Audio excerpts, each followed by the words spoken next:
Alhamdulillah, Bapak dan Ibu sekalian yang dirahmati Allah, bersyukur kita kepada Allah Subhanahu wa Ta'ala atas segala nikmatnya, sehingga pada kesempatan ini kita bisa hadir walaupun tadi disambut dengan hujan ya. Kita berdoa semoga hujan ini bermanfaat. Allahumma amin. Allahumma shayyiban nafi'an. Jadi Bapak Ibu sekalian yang dirahmati Allah, jangan sampai ketika turunnya hujan menjadikan manusia itu mengeluh, bahkan mungkin seakan-akan tidak terima ketika hujan turun. Jadi ketika hujan turun kita berdoa, Allahumma shayyiban nafi'an. Semoga hujan yang Allah turunkan ini bermanfaat ya. Bapak Ibu sekalian yang dirahmati Allah, dalam kehidupan sehari-hari ada tidak di antara kita yang tidak pernah marah? Tidak ada ya. Rata-rata mungkin dari kita pernah melakukan marah ya. Walaupun dia sabar, tidak pernah marah ya. Tapi ada kalanya namanya iman itu naik dan turun ya. Iman itu yazid wa yanqus, naik turun. Tidak mesti kondisi stabil ya, tidak mesti kondisi mungkin fit ya. Kadang pas capek-capeknya seseorang itu bisa jadi muncul sifat marahnya. Lah terus bagaimana cara meredam amarah dalam Islam itu bagaimana? Jadi Rasulullah SAW memberikan cara meredam marah. Yang pertama apa? Yaitu membaca ta'awudz.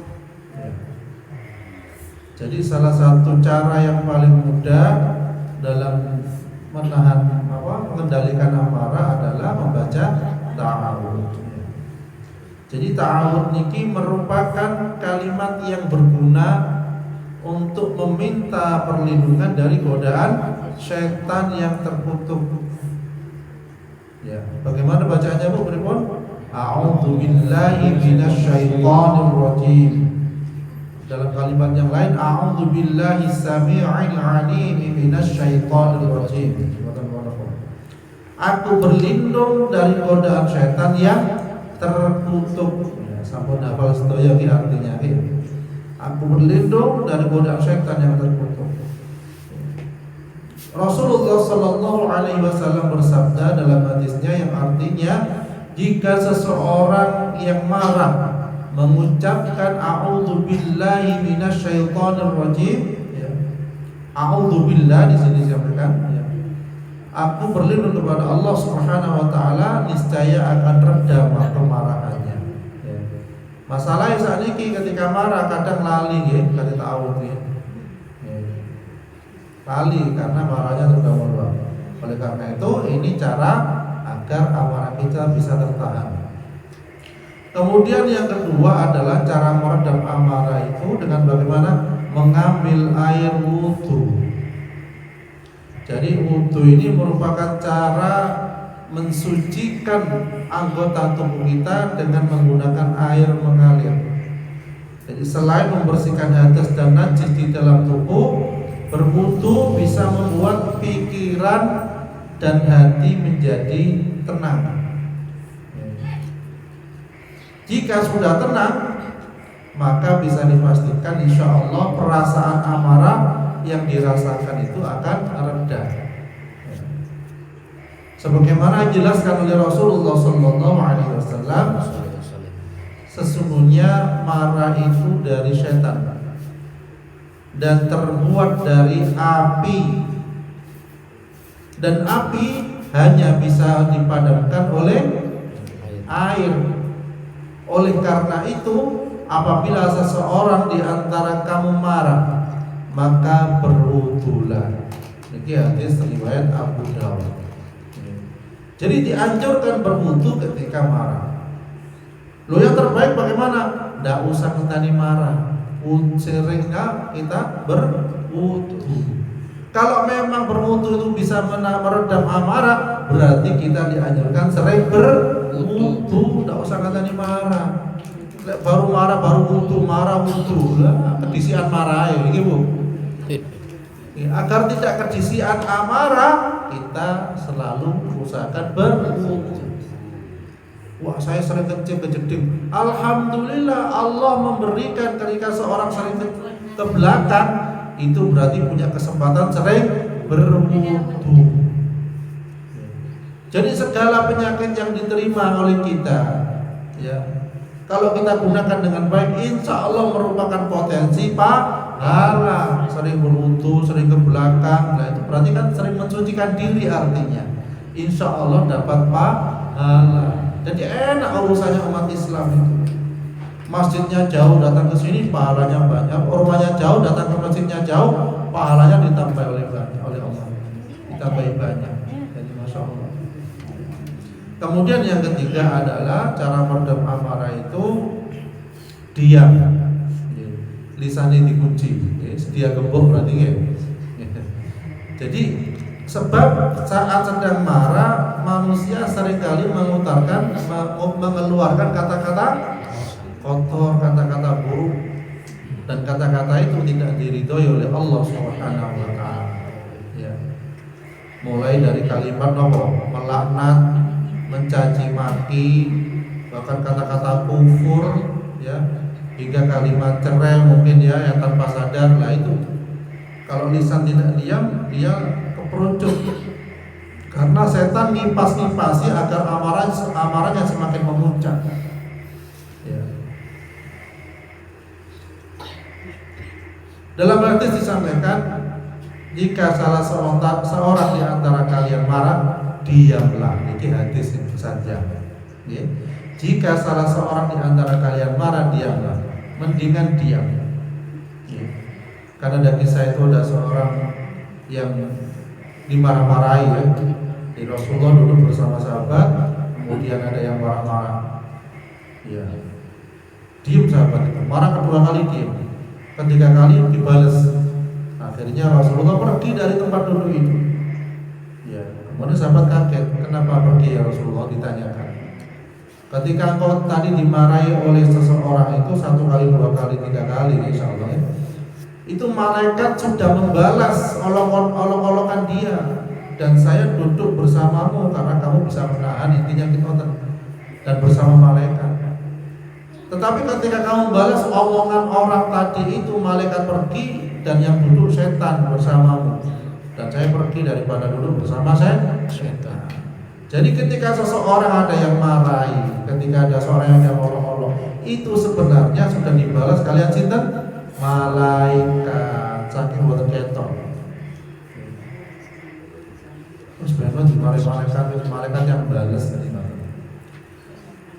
Kemudian yang keempat adalah cara meredam amarah itu duduk atau mengambil posisi tidur.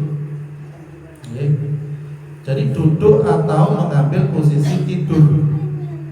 Rasa marah yang terlalu berlebih itu akan membuat tubuh itu mengeluarkan hormon kortisol dan adrenalin. Dan hormon-hormon ini bisa membuat seseorang itu mengalami rasa cemas, gelisah, hingga sulit untuk berpikir yang jernih. Untuk mengatasinya dengan apa tadi? Yaitu mengambil posisi tidur atau duduk yang nyaman, duduk yang santai, rileks.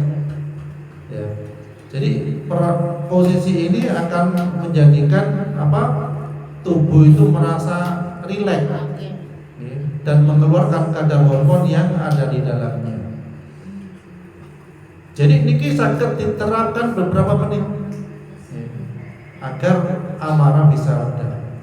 Sesuai yang disampaikan oleh Rasulullah SAW, yang artinya dalam hadis beliau, bila salah satu di antara kalian marah saat berdiri, maka duduklah. Jika marahnya telah hilang, maka sudah cukup. Namun jika tidak lenyap pula, maka berbaringlah. Kayak duduk tasik emosi gitu. Iku kita dianjurkan berbaring. Jika diserahkan kepada Allah. Yang kelima nopo cara meredam amarah niku wonten semerap beristighfar. Astagfirullahaladzim. Istighfar sing ikhlas. Kadang tiang serupa niku istighfar ketika anak erodo agresif misalnya. Astagfirullahaladzim. Lah ngoten ya. Jadi istighfar kalau emosi bisa. Jadi niki kantor istighfar yang perlu diistighfari malih katanya. Ya. Jadi istighfar. Jadi istighfar ini adalah kalimat nopo meminta ampun kepada Allah dengan tujuan menghapus dosa. Ya. Jadi diamalkan pula untuk menahan nafsu amarah yang menggebu. Ya. Maka dianjurkan kita pun beristighfar sebanyak-banyaknya.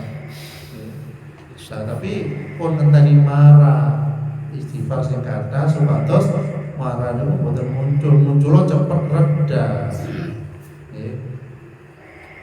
Istighfar Rasulullah pun beristighfar sehari paling tidak kurang lebih 100 kali, padahal dosa-dosa beliau diampuni. Dan beliau termasuk, masya Allah, tiang ingkang sangat saged menahan amarah. Berapa kali beliau dibunuh, dimaafkan. Berapa kali beliau dilempari batu, dimaafkan. Berapa kali beliau dibakasi kotoran onta, dililit dengan ususnya onta, dan lain-lain, dimaafkan. Berapa kali beliau dihina, dimaafkan. Berapa kali malaikat menawarkan untuk menghancurkan musuh, beliau memaafkan. Jadi menganggap orang yang memusuhi beliau ini adalah orang yang belum tahu. Sama dengan kita ketika seseorang mengolok-olok kita, mungkin mencaci maki kita, bisa jadi orang itu belum tahu. Bisa jadi orang itu kondisinya mabuk, bisa jadi kondisinya orang itu punya masalah. Jadi sebaiknya adalah ketika seseorang membenci kita, mengolok-olok kita, mencaci maki kita, itu sebenarnya dia mengirimkan pahala kepada kita. Hanya saja kita niku kuat ngempet napa mboten. Nah, itu. Tapi ingat itu pahala bagi kita. Rasulullah paling sadis caciannya, paling sadis orang-orang terdahulu itu ketika menghina beliau, ya, menggolimi beliau, bahkan beliau pernah diboikot sehingga harus makan rumput kering. Nanti Rasulullah, kita nanti makan rumput kering, nanti lek kecemplung teng sayuran, ibu lali ada rumput kering masuk, sekalian bapak imam. Nanti rumput kering, kangkung kering dimakan lah, enak. Kemudian yang keenam adalah cara meredam amarah itu apa? Mengingat janji Rasulullah SAW. Apa janjinya? Dalam hadis disampaikan dari Abu Hurairah radhiyallahu an berkata, seorang lelaki berkata kepada Nabi Muhammad SAW, yaitu berilah aku wasiat. Maka beliau menjawab, janganlah engkau marah. Lelaki itu mengulang balik permintaannya, namun beliau tetap menjawab, janganlah engkau marah. Ini hadis riwayat Bukhari. Jadi marah ini menghabiskan pahala, menghabiskan energi, melemahkan jiwa, menjadikan penyakit berdatangan. Alhamdulillah. Kemudian yang ketujuh adalah cara meredam amarah itu apa? Tidak marah melainkan karena Allah Subhanahu wa ta'ala. Jadi ayat-ayat Al-Quran dihina, Allah dihina, kita wajib marah. Cuk tenang-tenangan, malah guyu-guyu bareng, dan itu bukan aksar. Ketika ayat Allah dihina, Islam ini dihina, kita wajib marah. Warah marahnya yang utama, hatinya kita menolak. tidak tersenyum, tidak malah bergabung dengan mengolok-olok niku, harus marah walaupun kita belum bisa bertindak banyak. Bapak Ibu sekalian rahmati Allah. Lah terus keutamaan menahan amarah niku nopo? Jadi wonten keutamaan ternyata. Nggih. Apa keutamaan menahan amarah? Yang pertama, Allah akan menahan siksanya. Masya Allah. Sebenarnya banyak riwayat yang menjelaskan tentang keutamaan menahan amarah bagi umat muslim.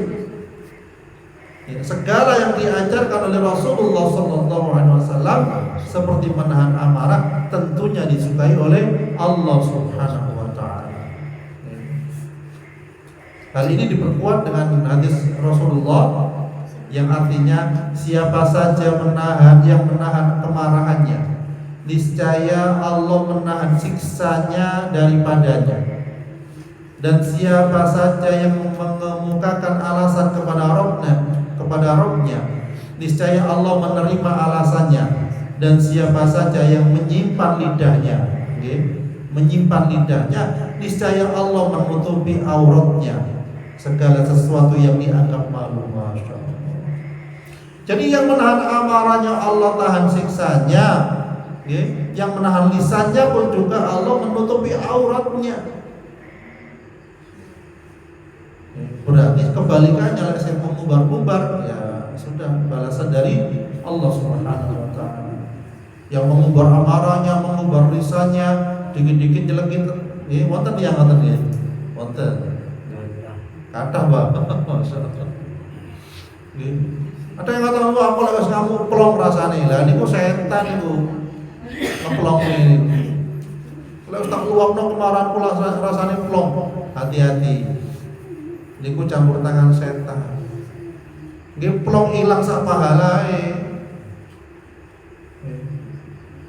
Kemudian yang kedua adalah apa?